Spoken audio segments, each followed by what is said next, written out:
This episode of the Agile Uprising podcast is brought to you by V Group Digital. V Group Digital provides native cloud-based software development services on iOS, Android, web, Mac, and Windows, as well as enterprise product development, maintenance, and support.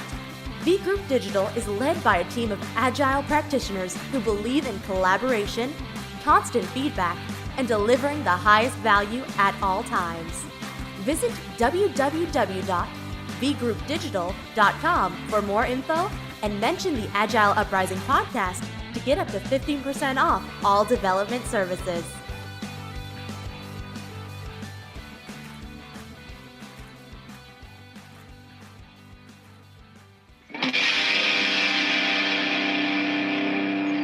This is the Agile Uprising podcast.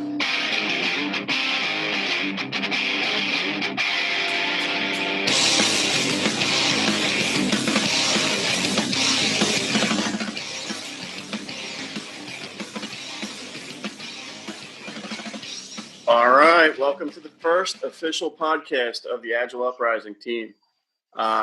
Just wanted to introduce the podcast for the first time. Speaking now is Ryan Lockard.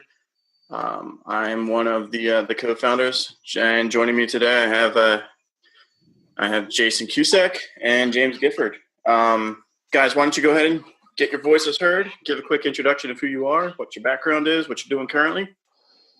Sure. You want me to go first, Kev? Rock it out, man. I'll do it. So my name is Jason Cusack. Thanks, Ryan, for the intro. From an intro perspective, I think it's probably safe to say that, from an Agile perspective, I've been a 10-year practitioner, and honestly, I fell into Agile by accident. And as you guys will find out throughout the show, that was one of the reasons why I wanted to put Agile Uprising together. But as a 10-year practitioner, I've been in roles of a product owner. I've been a Scrum Master. I've been in an FTE that's been a servant leader for small teams. I've been an FTE that's been a servant leader as an executive for a large program. I've built out an Agile practice for a consultancy. And most recently, I'm a business owner and road warrior as a coach. So I've seen Agile from so many different angles, and I'm excited to share all those experiences. And I think to frame who I am as a practitioner, I would say that I'm a pragmatist over a theorist. I like to go with what works. I don't like to just cite things from books or things that I've read and espouse it as my own original thought or something that I think might work. Gifford knows too that I'm a huge proponent of meta frameworks, which kind of plays into Agile Uprising to an extent. Meta frameworks are essentially talking about not subscribing to any specific framework, but picking the best of breed of each of them. And I think that above all, I've been a beginner, and I want to help folks new to the space and spark the same passion that my first coach sparked in me. So that's who I am. Thanks, Ryan. Yeah, buddy. So we also have James Gifford with us. So have at it, buddy. What's your story? I started out Agile in Agile by just kind of getting tossed into it with that big monolithic bank. They decided to take their first attempt at Agile, and I got drug in as working as a basically part-time Scrum Master while one of the project managers were out on leave. I kind of ran away from it as fast as I could because I really wanted to be a developer. But I never really lost sight of the Agile values. I just wasn't ready to kind of be a Scrum Master. Through the progression, I ended up finding myself leaving a development role to go back to Scrum Mastering. And then in that transition was when I actually found and started doing more research into the actual manifesto to find out that, for a lot of years I was just doing really bad Agile. Or for a matter of fact, just doing really bad Scrum. So then I really started looking into the values of it, started exploring all the different frameworks and research, and researching different things. And that's when I started developing an opinion, kind of like Jason, that meta frameworks are where it's at. There is no right one framework. They're not a silver bullet. There are bits and pieces of them that ultimately fit together to really make a cohesive thing that you can deliver on. We've been experimenting with them at the last 3 clients I've been at, and it's been really successful. And it's really opened my mind to the actual mindset that agility is a mindset, and that it's supported by the 4 values, the 12 principles, and that there's a whole lot of practices that we can put together to make that work. Stuff that isn't even in the industry yet today, that may be an experiment in my brain, is going to solve some problems. So for me, being able to really, and becoming part of this Agile Uprising, the key thing with this is it's all about the individuals and interactions. So, being kind of dissatisfied with the local groups, being dissatisfied with the trolls on the LinkedIn groups, like, to be able to put together a safe place where we can actually have individuals and interactions, learn from each other, develop relationships through being able to do random meetups every once in a while, maybe a Skype call, and having an online community where I can talk about weird experiments that we've run to try to solve team problems and get feedback on that, or somebody else be able to pick that up and use it.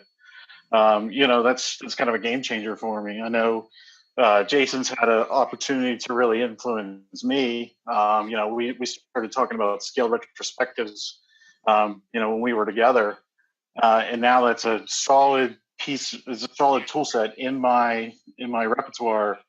That just started out as a conversation, 2 people, the individuals and interactions, and a wacky idea. So, cool. Overall, I'm a coach, very pragmatic. But I can lean to the dogmatic side if you need me to. But for the most part, I'm going to go with the flow and get done what needs to make it work. Nice. So we got James that comes from the development background. We have Jason that came up as a product owner, I guess, originally. So to round it off with what probably makes up the other 80% of people that find their way into Agile, I will be the first to admit that I came through the project management route.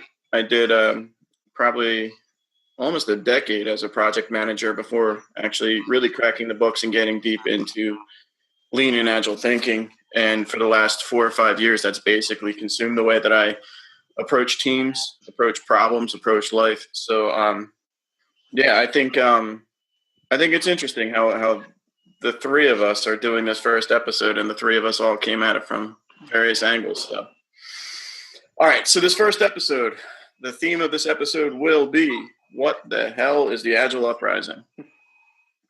So I guess start at the start. For anyone that may be listening, how did this thing come together, guys? What was the start of the Agile Uprising, from where it was nothing to where it is what it is now and where we want to take it? How did this all kind of come together? Well, it was probably a couple months back, man. I mean, essentially what happened was I was talking to O'Reilly Publishing about some book ideas that I had, and they were very specific into certain aspects of Agile and Scrum. And, I had a 45-minute conversation, and one of the things that the publisher told me was, the content that you have here is amazing, but it's really only reaching a very specific niche on a customer side. And she said, what you really need to do is figure out how can you take the knowledge that you have and make it so that anybody can engage it. And from that moment forward, I started thinking about, that she's totally right. What I should do is figure out because originally this was a blog, right? This is just going to be my personal blog. And so I started writing some articles about the beginning of at least my coaching journey, in terms of, what did I get from my first coach? What are some of the things that my first coach instilled in me? If you guys read it, it's very vulnerable, right? I try to have some fun with it and bare my soul to an extent.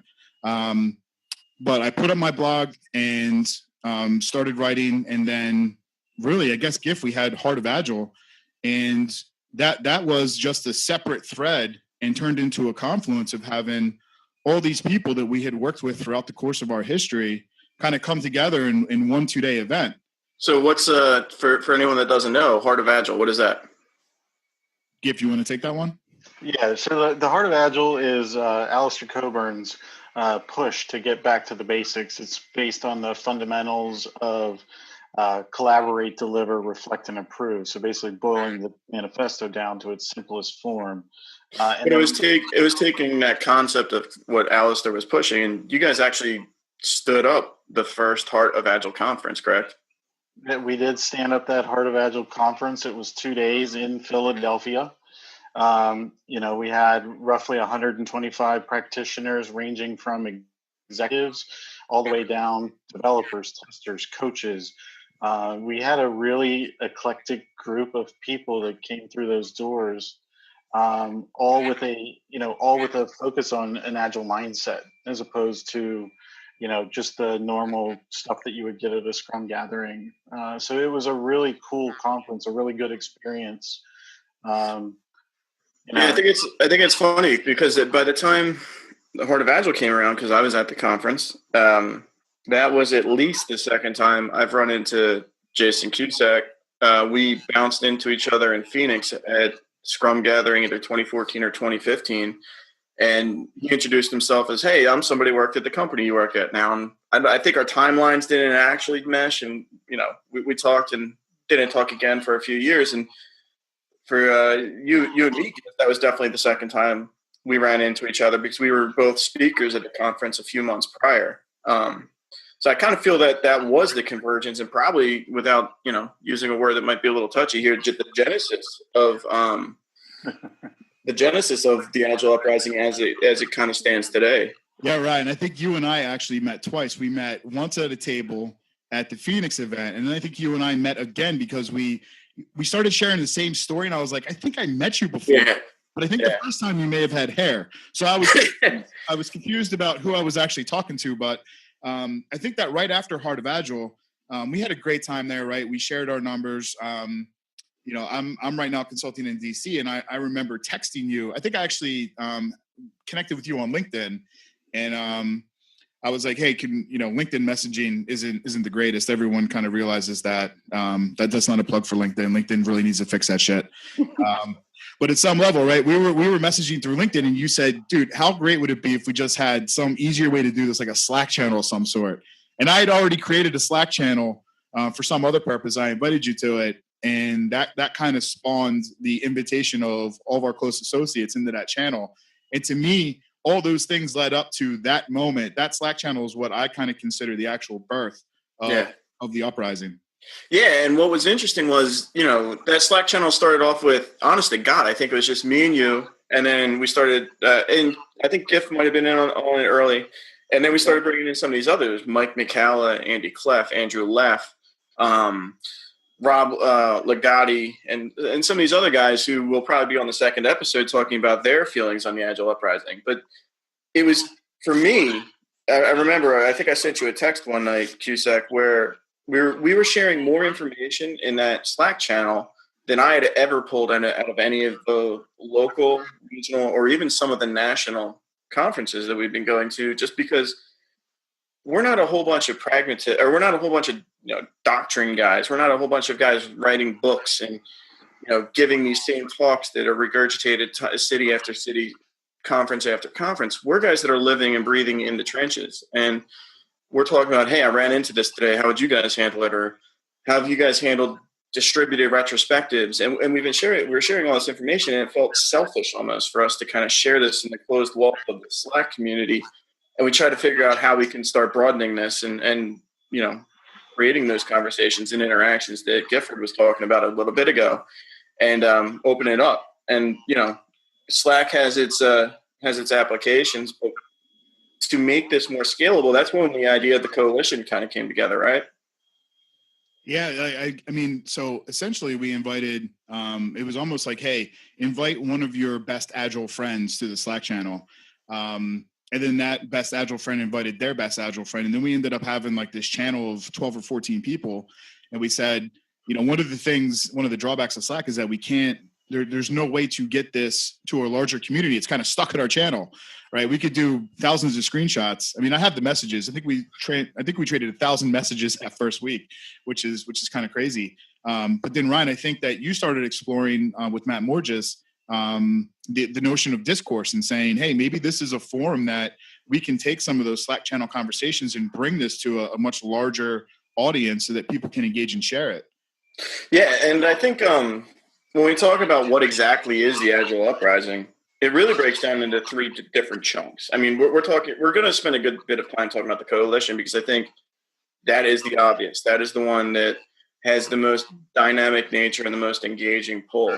But really, we have curated content as well, which is going to be the ongoing blog, which is either us or anyone that we invite to be writing articles about what the current state of Agile is from their perspective. Sometimes it'll be items that are more obvious and fundamental. Sometimes it'll be more emerging things. Sometimes it might even be something controversial because at the end of the day, we're not bound to any of the governing bodies. We're not associated with the Scrum Alliance, the Agile Alliance, with any of the scaling frameworks or scrum.org or anything like that. So we free reign to say whatever the author wants, as long as it's not insulting or inflammatory. But then we also have the Heart, which is our free and open communication channel, our online network, our coalition, as we call it, which is coalition.agileuprising.com, if you haven't been there.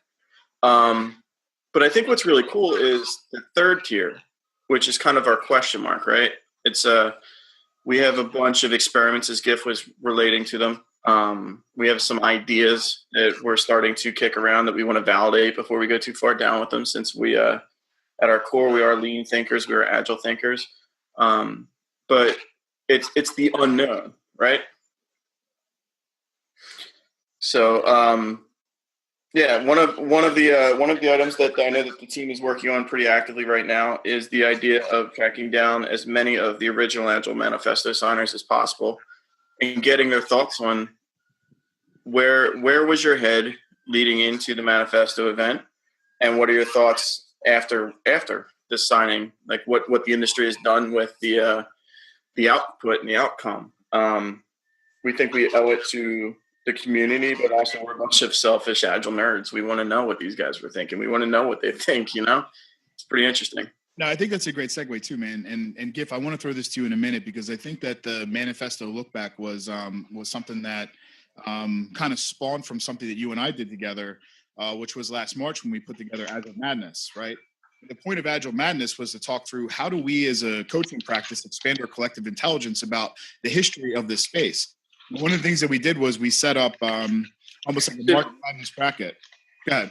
No, I was going to say, that was basically when you did that March Madness bracket, but you're heading right there. Yeah. So we did the March Madness bracket, and the March Madness bracket was, let's take as many Agile thought leaders, do a random draw of like 70 people that we can put names in a box for. And then we all took a series of 6 people, and we did deep dives and debriefs on what did those people accomplish in this space.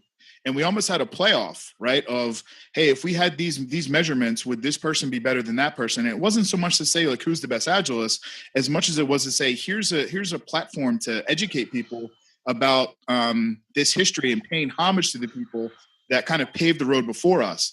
And I think that was probably instrumental, Gifford, in having you talk with Alistair and start thinking through like, hey, what else could we do? Like, what could we use that platform and what could we spin off that would be great for this community? Yeah, definitely.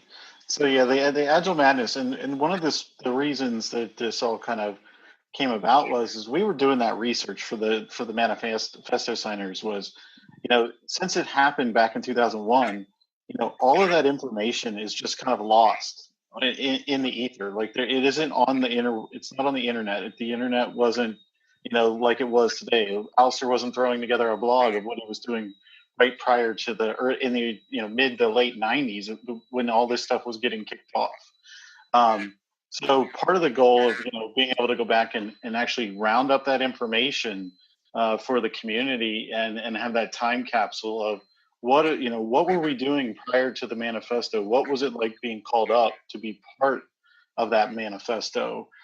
Is going to be really good and key for the community, because it was really difficult to find anything on really as we went through that exercise. So that was one of the driving factors to get me to kind of get that get this project going.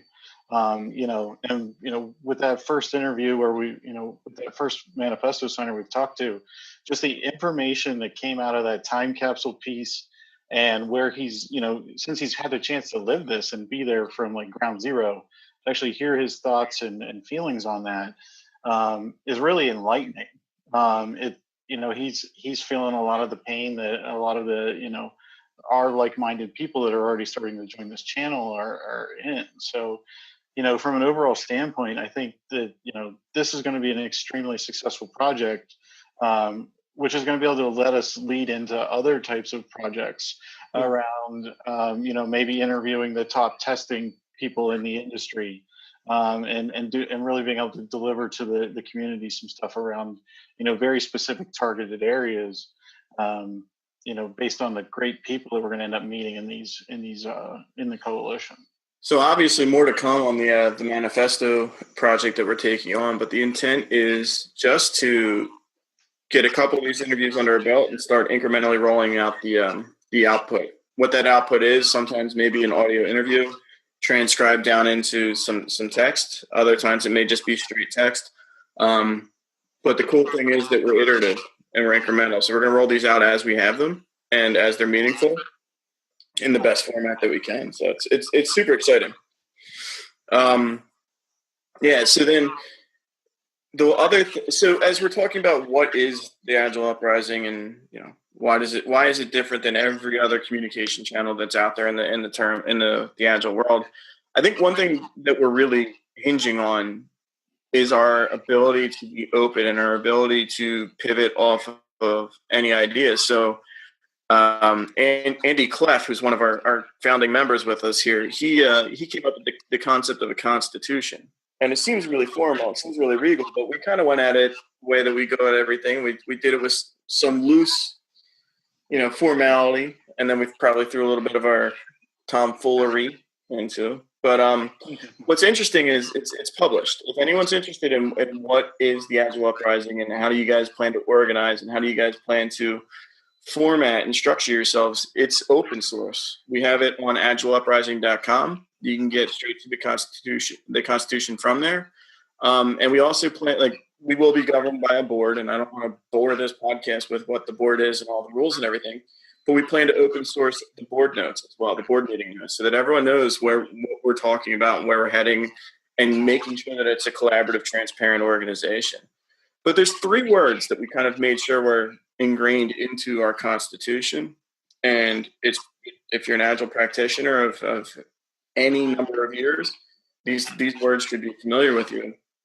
And they're just respect, openness, and courage. And I think that's, it doesn't matter if you're a Scrum practitioner, if you're a scaled practitioner, if you're Kanban, XP, whatever. Respect, openness, and courage are 3 words that make their way into every framework. And I think it's important for us just to take a minute and talk about the fact that that's what we're after. We're trying to build that open community and that open conversation across the globe with no barrier to entry other than just your interest. So we want to respect the fact that not everyone is going to want to pay $2,000 to clear the first hurdle, or $200 or $2. Somebody might just be an outside person looking in, wanting to understand what is this Agile stuff, or what are these coaches talking about. There is a $0 barrier to entry into the Agile Uprising Coalition. And I think that's what kind of makes us different. We're bringing people together just under the admission fee of interest. So I think that's kind of that touches on the openness, and then respect and courage. It goes without saying that the people that are coming in with their own interest and their own curiosity, which I think is the strongest word to go with. So we want to create an environment that respects that. Not everyone is going to have been through or going to have led an Agile transformation, or not everyone is going to have been through multiple different frameworks or even been certified in any of these certifying bodies. But we're going to respect that. And we're going to go at it with the fact that these people are coming on their own with their own questions and they're seeking answers. So we're going to respect that. We're going to try to give as much guidance as we can and make sure that the community is supportive of that, right? I would take it even a step further than that too, and say that from a respect perspective, I know one of the things that I want to get out of this is I don't want to be the expert, right? I want to be able to sit back and just listen to some of the ideas or some of the challenges that people have. And I'll be honest, I mean, I learn stuff from people every single day, right? And I might be the most experienced in the room. And to be honest with you, I don't even see it that way. I see it as these other folks are bringing these amazing ideas to the table, and it gives us such an opportunity to evaluate them and pivot and think through other innovations that might be important. And without respect as a cornerstone, right? People are going to come and present things. And, if we didn't respect the fact that, we were at least going to evaluate it without passing judgment, we might be quick to just want to give an answer to how to solve that problem. And to me, that's not what the point of this is. The point of this is to say it's not about giving answers. It's about collectively increasing the intelligence of the community by asking questions and figuring out what are all the different options that people have used successfully, and then giving these new practitioners or even experienced ones something to put into their toolkit to take back, right? And I think that really frames out in my mind what respect means to me.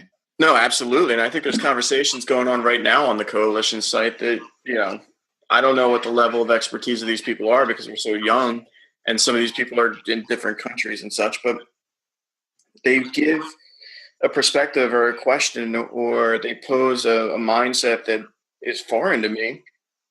And to your point, like Jason, I want to learn every single day. I am so happy to be proven wrong on things day in and day out, because every time I get proven wrong, that just means that I get to learn something new. So yeah, it is interesting. And I mean, if anybody gets anything from this podcast, at least go to the coalition site and read through some of the conversations that are ongoing, because there are some really interested world-class people talking about some things, scoping all the way from the most basic fundamentals all the way through some pretty complex things. I think there's even been some conversation about some emerging things like the Groves methodology, or the Groves method, and things that are just coming into the Agile world now that are interesting. So yeah, I completely agree with what you're saying there, man. And then courage. I think anytime you're willing to put your words into an open community and you expose yourself. I think, Jason, you were talking about one of your first blog posts was, you kind of revealing yourself and what you came through. Whenever someone takes a stand anymore in the society that we live in, and you say, here's my thoughts on this, you're exposing yourself to be wrong, or you're exposing yourself to be right. But I think it's courageous just for people to come into the community and start giving some opinions and being willing to be wrong. So I'm stoked. I think it's going to be one of one of the more amazing things I've been associated with in my career, just the ability to open up those communication channels with the coalition site. And then again, because I'm going to keep plugging it, because I think the network is what makes the coalition have value, is coalition.agileuprising.com. Join it, sign it, promote it, do what you can, get your friends. It's the way that we can take that initial conversation that was happening in conferences and on Slack channels and turning it into a real global movement. Yeah, that's awesome, man. I think all of us too have had levels of, I don't want to call them failures because we always learn from those things, but things that have been unsuccessful. And I think that if we as leaders of setting up this coalition can kind of expose those things to a greater audience, we might be able to take the lead on establishing that it's okay to not be super successful, or to have stories about things that we have tried that haven't worked. Right. We came from a perspective that we didn't necessarily, like at the time, it felt like this has to be the only way to do this. And then looking back, even whether it's weeks, months, or years, you go, oh my God, there were so many other things at my disposal that I just wasn't privy to.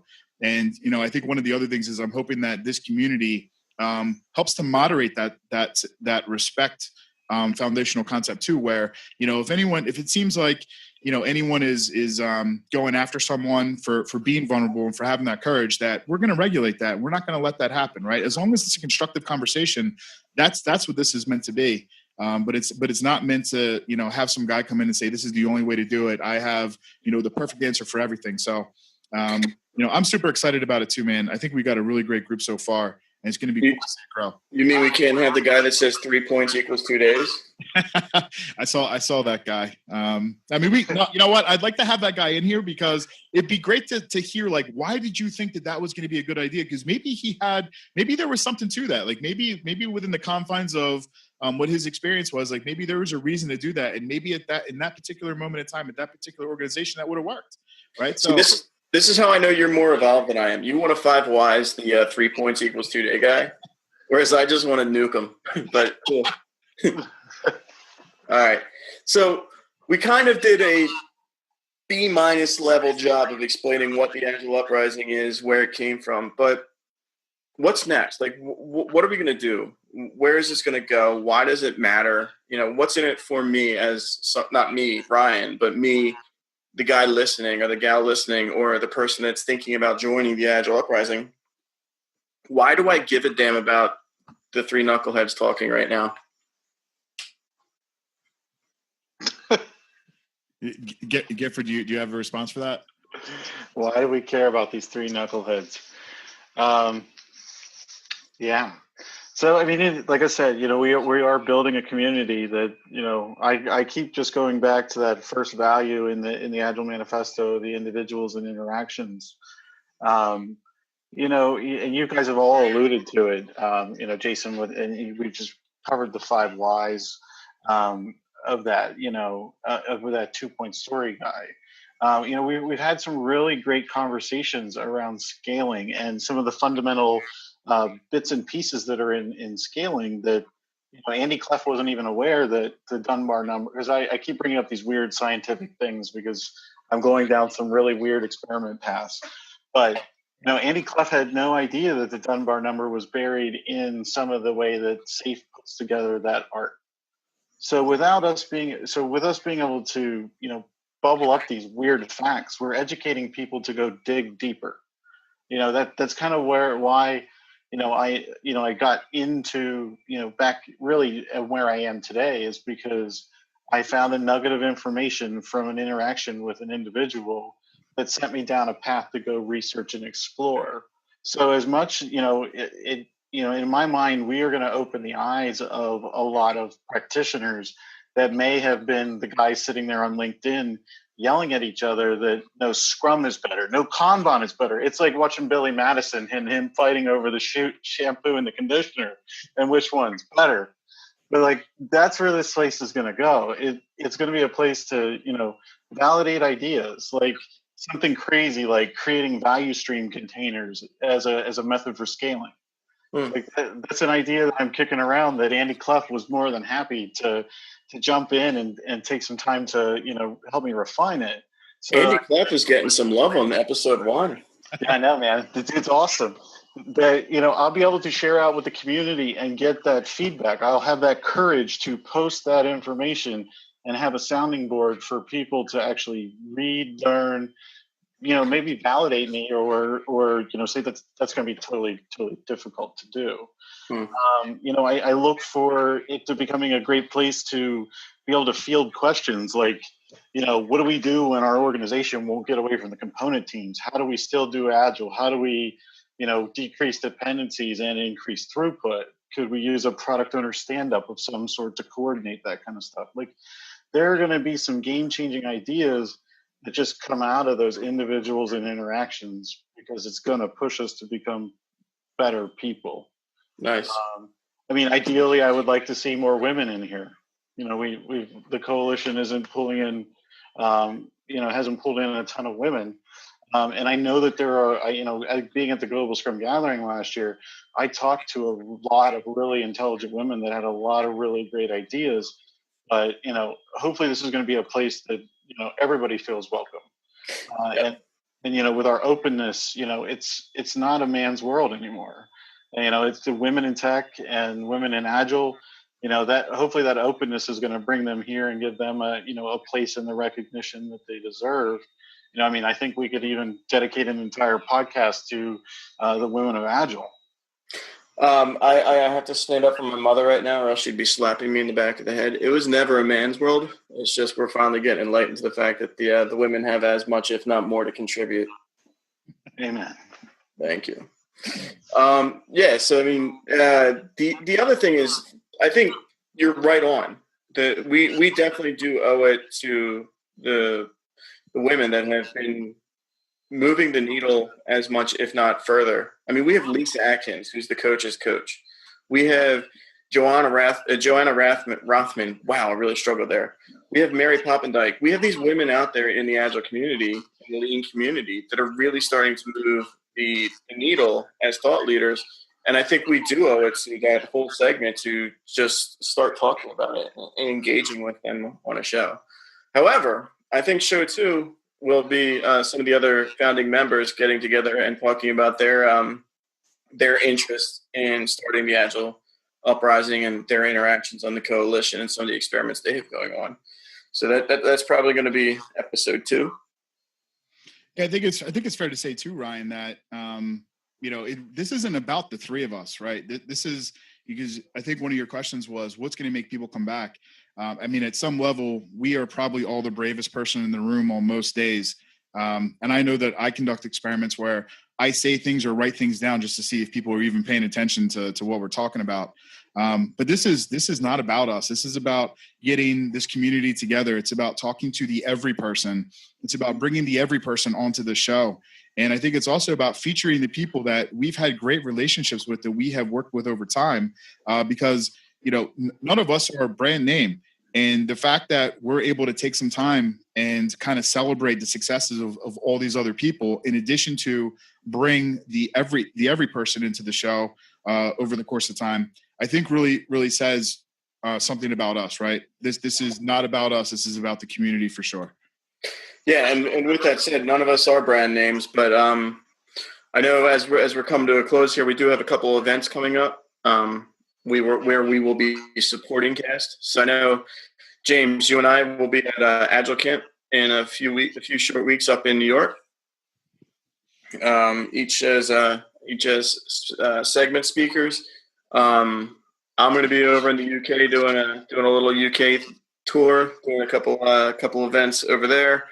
I plan to talk about Agile Uprising, maybe not so much on stage at the Agile Camp, because we're not sponsors, but with anyone I run into. And surely when I'm in the UK, since I will be the featured speaker, I'm happy to start dropping our names and our URLs.